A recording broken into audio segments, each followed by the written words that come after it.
چیز شہادت لا الہ الا اللہ وان محمد رسول اللہ، اس بات کی گواہی دینا کہ اللہ کے سوا کوئی معبود نہیں اور محمد صلی اللہ علیہ وسلم اللہ کے بندے اور اس کے رسول ہیں۔ جب ہم نے کلمہ پڑھ لیا اس کے بعد رسول اللہ صلی اللہ علیہ وسلم فرماتے ہیں کہ اسلام کی دوسری بنیادی چیز وَإِقَامِ الصَّلَاةِ اور نماز قائم کرنا، وَإِيتَاءِ الزَّکَاةِ اور زکوٰۃ ادا کرنا، وَحَجِّ الْبَیْتِ اور کعبۃ اللہ کا حج کرنا، وَصَوْمِ رمضان اور رمضان شریف کے روزے رکھنا۔ یہ 5 چیزیں ہیں، یعنی سب سے پہلی چیز توحید کی گواہی، یعنی اللہ ایک ہے، اس کے سوا کوئی معبود نہیں۔ اور یہ مسلمان کا چھوٹا سا بچہ جب 2-4 سال کا ہوتا ہے وہ بھی جانتا ہے کہ اللہ کے سوا کوئی معبود نہیں، اور حضور صلی اللہ علیہ وسلم کی رسالت کی گواہی۔ جب ہم نے کلمہ پڑھ لیا تو ایک مسلمان کے لیے جو سب سے زیادہ ضروری ہے وہ ہے 5 وقت کی نماز،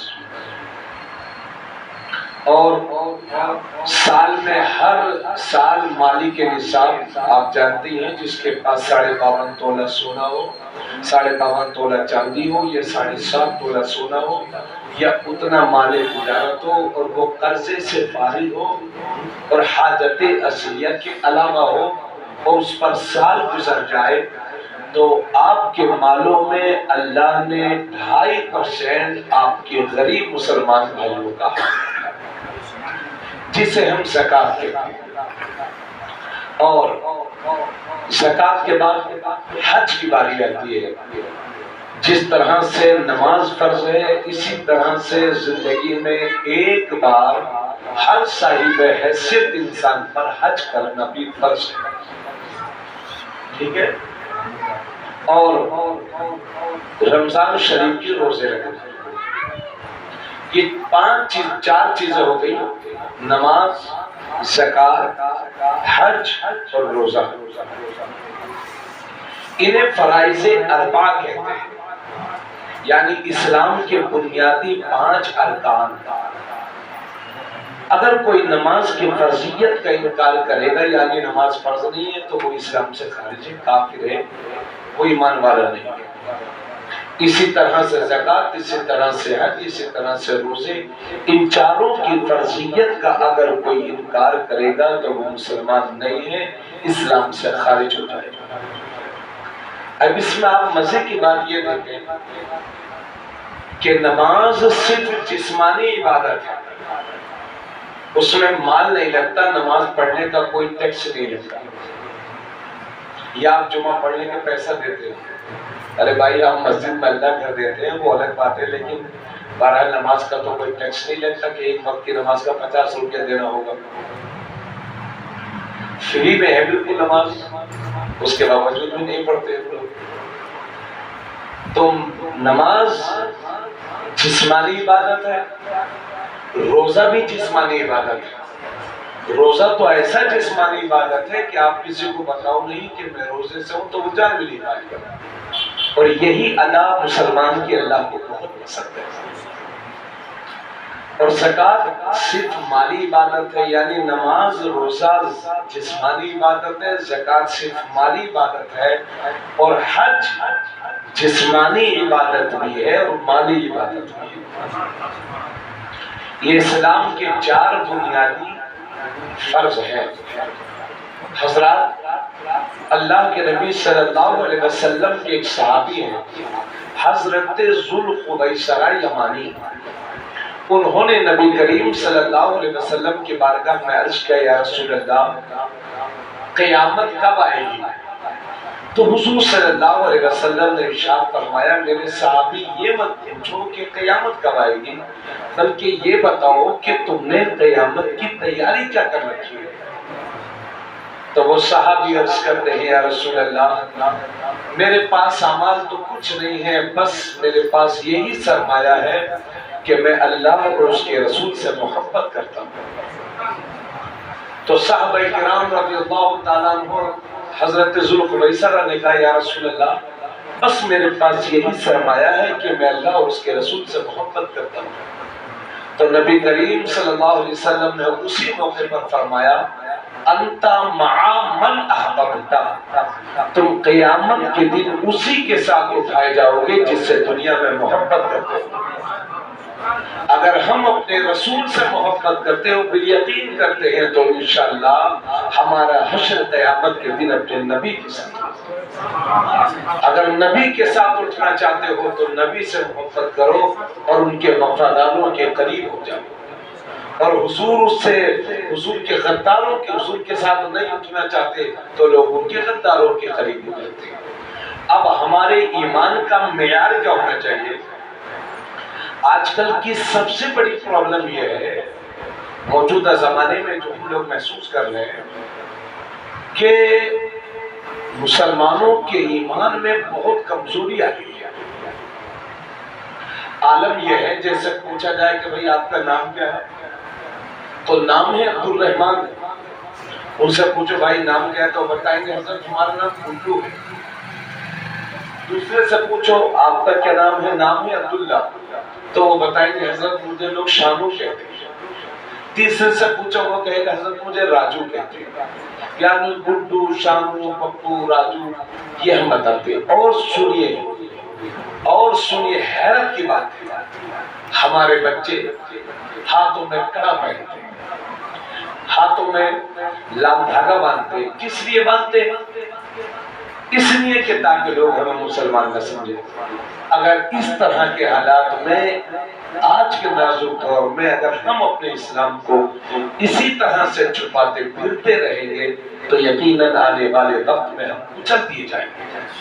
ہمیں ظاہر بھی مسلمان بننا ہے اور باطن میں بھی مسلمان ہو کے جینا ہے، یہی ہماری کامیابی کی دلیل ہے۔ ابھی ہم دیکھ رہے ہیں کہ چند گنڈے مل کر کے ہمارے بچوں کی موب لنچنگ کر دیتے ہیں، کبھی ہریانہ میں، کبھی پنجاب میں، کبھی راجستھان میں کہ یہ بول اب بولتا ہے، اب یہ بول وہ بھی بولتا ہے۔ جھارکھنڈ میں وہ تبریز انصاری نام کا ایک لڑکا تھا، اس سے مذہبی کفریہ باتیں کہلوائی، اس نے کہیں لیکن پھر بھی مار ڈالا۔ اللہ آپ کی جان و مال کی حفاظت کرے، مگر اس طرح کے حالات ہمارے سامنے بھی پیش آ سکتے ہیں۔ تو آپ اپنے بچوں کو یہ تاکید کرنی ہے، اللہ فرماتا ہے یا ایھا الذین آمنوا قوا انفسکم واہلیکم نارا وقودھا الناس والحجارہ، اے ایمان والو اپنے بچوں کو اور اپنے آپ کو جہنم کے ایندھن سے بچاؤ، جس کے ایندھن جہنم کی آگ سے بچاؤ جس کے ایندھن انسان اور پتھر ہے۔ تو ہمیں اپنے بچوں کو یہ تاکید کرنا ہے، اور ایک حدیث شریف میں لکھا ہے کہ ایک باپ کی طرف سے بیٹے کے لیے جو سب سے بڑا گفٹ ہوتا ہے وہ بہترین تربیت ہوتا ہے۔ اگر آپ اپنے بچے کو کھلونا لا کے نہیں دیں گے تو ایک بار روئے گا، اور اگر بہترین تربیت نہیں دیں گے تو ساری زندگی خود بھی روئے گا، آپ کو بھی روئے گا۔ اس لیے ہمارے نبی یہ فرماتے ہیں کہ ایک باپ کی طرف سے اپنے بیٹے کے لیے سب سے بڑا گفٹ یہ ہے کہ ایک باپ کی ذمہ داری یہ ہے کہ اپنے بچوں کو اچھی تربیت دے۔ اور ایک حدیث شریف میں ہے نبی کریم صلی اللہ علیہ وسلم فرماتے ہیں اللہ کی راہ میں ایک سا صدقہ کرنے سے بہتر یہ ہے کہ اپنے بچوں کو بہترین تربیت دو۔ ٹھیک ہے، تو میں یہ عرض کر رہا تھا کہ آپ کو اپنے بچوں کو یہ سمجھانا ہے کہ بیٹا زندگی کی آخری سانس تک کلمہ توحید پر قائم رہنا ہے، ایمان پر قائم رہنا ہے، کیونکہ ایمان سے بڑی دنیا میں کوئی دولت نہیں ہے۔ یہ ایمان سے بڑی کوئی دولت نہیں ہے، یہ آپ نے پیسہ دے کر کے یہ خریدا نہیں ہے ایمان کی دولت۔ اللہ جس بندے کو پسند فرماتا ہے اسے ایمان والا بناتا ہے۔ آپ ایمان والے ہیں، اللہ کے محبوب بندے ہیں، میرا رب آپ سے خوش ہے، آپ سے راضی ہے، آپ پر کرم کرنا چاہتا ہے، تو آپ کو ایمان والا بنایا۔ اس لیے اگر 1,00,000 مشرکین اور کافرین کی بھیڑ میں بھی ہو تو خدا را احساس کمتری کا شکار مت ہونا کہ ہم مسلمان ہیں. اگر 2 لاکھ میں بھی ہو تو تمہیں لگنا چاہیے کہ ہم مسلمان ہیں. اور ہمارے عادات اور اطوار تو طریقے رسم و رواج ہماری زبان ایسی ہونا چاہیے دنیا کو لگے ہم مسلمان ہیں. تو اپنے بچوں کو یہی سکھاؤ کہ بیٹا زندگی کی آج کل حالات کیا ہے, کبھی ادھر جا کے بھارت ماتا جی ہو, کبھی ادھر جا کے کبھی یہ وندے ماترم. یہ میں اپنے بچوں سے یہ کہنا چاہوں گا میرے بھائیوں, بس نیتا اتنا ہی بنو, لیڈر اتنا ہی بنو کہ آپ کے ایمان پر کوئی خطرہ نہ آنے پائے. ابھی جیسے جیسے حالات بدل رہے ہیں تو لوگ سختی برداشت نہیں کر پا رہے, اور یہ سختیاں بھی ایک امتحان ہے مسلمانوں کے ایمان کا. یہ اس لیے ہو رہی ہے تاکہ مسلمان جو پلپلے لوگ ہیں یہ اسلام چھوڑ کر کے دوسرے مذہب میں چلتا ہے.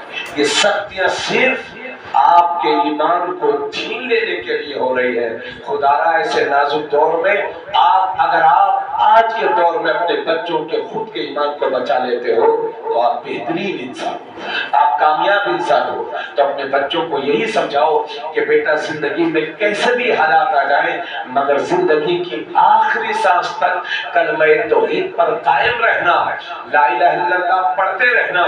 زندگی کی آخری سانس تک اپنی زبان پر کلمہ کفر نہ لانا, لا الہ الا اللہ پڑھتے رہنا. کیونکہ اس حالت میں اگر مر بھی جاؤ گے تو شہید کہلاؤ گے, اور بچ جاؤ گے تو غازی کہلاؤ گے. جی اب ہمارا ایمان کیسا ہونا چاہیے؟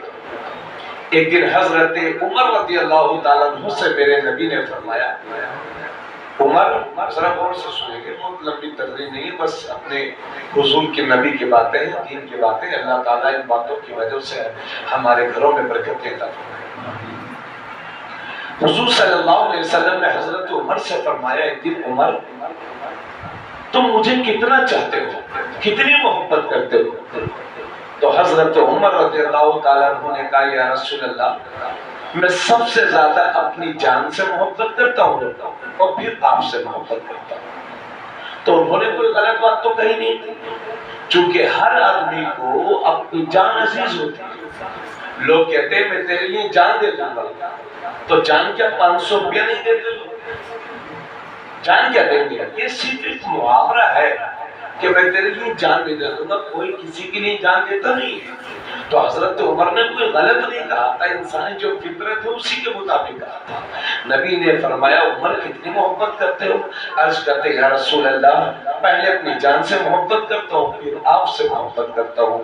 تو نبی کریم صلی اللہ علیہ وسلم نے اسی موقع پر فرمایا لا یؤمن احدکم حتی اکون احب الیہ من والدہ وولدہ والناس اجمعین. تم میں کا کوئی بھی بندہ اس وقت تک مسلمان ہو ہی نہیں سکتا جب تک کہ اپنے باپ سے زیادہ, اپنی اولاد سے زیادہ, اور سارے لوگوں سے زیادہ, ساری کائنات سے زیادہ, جب تک کہ تم اپنے نبی کو نہ چاہو اس وقت تک کوئی مسلمان ہو ہی نہیں سکتا. جب حضرت عمر نے سنا تو عرض کرتے الآن حضور صلی اللہ علیہ وسلم سے عرض کرتے یا رسول اللہ اب تو اپنی جان سے بھی زیادہ محبت آپ سے کرتے ہو. تو نبی کریم صلی اللہ علیہ وسلم نے فرمایا الآن یا عمر, اے عمر اب تیرا ایمان مکمل ہوا ہے. تو حضرات اپنی اولاد سے زیادہ, اپنے باپ سے زیادہ, اپنے بہن بھائیوں سے زیادہ, اس ساری کائنات سے زیادہ ہم رسول اللہ سے محبت کریں گے تو کامیابی ملے گی. محمد کی محبت دین حق کی شرط اول ہے, اسی میں ہے اگر خامی تو سب کچھ نامکمل ہے. کہ محمد سے وفا تو نے تو ہم تیرے ہیں, یہ جہاں چیز ہے کیا لہو قلم تیرے ہیں, کروں تیرے نام پہ جان فدا, نہ بس ایک جان تو جہاں فدا, تو جہاں سے بھی نہیں جی بھرا, کروں کیا کروڑوں جہاں. یہ ہمارے ایمان کا معیار ہونا چاہیے. اللہ تعالیٰ آپ سب کو سلامت رکھ کے 5-10 منٹ اور بول دیں, اجازت ہے؟ مجھے بھائی رہنے تو آپ تو ایسی بہت خیال رکھتے ہیں ہمارا. یہ ہمارے عزیز دوست ہیں مجیب الرحمان بھائی, تقریباً 10 سال ہو گئے ان سے جان پہچان ہوئی ماشاءاللہ. ہم بھی ان سے بڑی محبت کرتے ہیں، یہ بھی ہم سے بڑی محبت کرتے ہیں، اور آپ کی دعاؤں سے ملک بھر میں میری تقریریں ہوتی ہیں، لوگ محبت سے دعوت پیش کیا کرتے ہیں. بریلی شریف میں اس سے رضوی میں سرکار تاج شریعہ کے عالمی مدرسہ جامعۃ الرزاق اسٹیج سے اسلامی انٹر کالج میں اور دیگر مواقع پر الحمدللہ پورے ملک میں جانے کا شرف حاصل ہوتا ہے. یہ آپ کی دعاؤں کا نتیجہ ہے.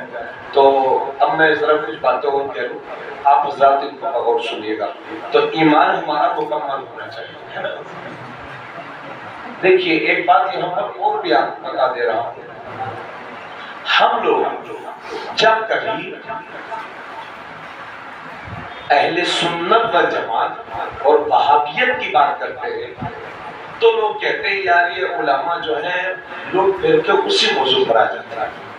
چونکہ اس سلسلے میں بھی میں آپ کو ایک حدیث بتا رہا ہوں، اس کو آپ سنیے. اور یہ کوئی قصہ کہانی کی کتاب نہیں ہے، یہ ترمذی شریف کی حدیث ہے. نبی کریم صلی اللہ علیہ وسلم نے فرمایا، آقا نے فرمایا میری امت پر ایک زمانہ وہ آئے گا جو بنی اسرائیل پر آیا تھا، جیسا بنی اسرائیل پر آیا تھا. حتیٰ کہ حضور فرماتے ہیں جس طرح سے بنی اسرائیل میں اگر کسی شخص نے اپنی ماں سے زنا کیا تھا تو میری امت پر بھی ایک دور وہ بھی آئے گا کہ کوئی آدمی اپنی ماں سے زنا کرے گا. اس کے بعد میرے نبی فرماتے ہیں ان بنی اسرائیل تفرقت علی سنتین و سبعین ملہ وتفترق امتی علی ثلاث و سبعین ملہ كلهم في النار الا ملة واحدة قالوا من هي يا رسول الله قال ما انا عليه واصحابي.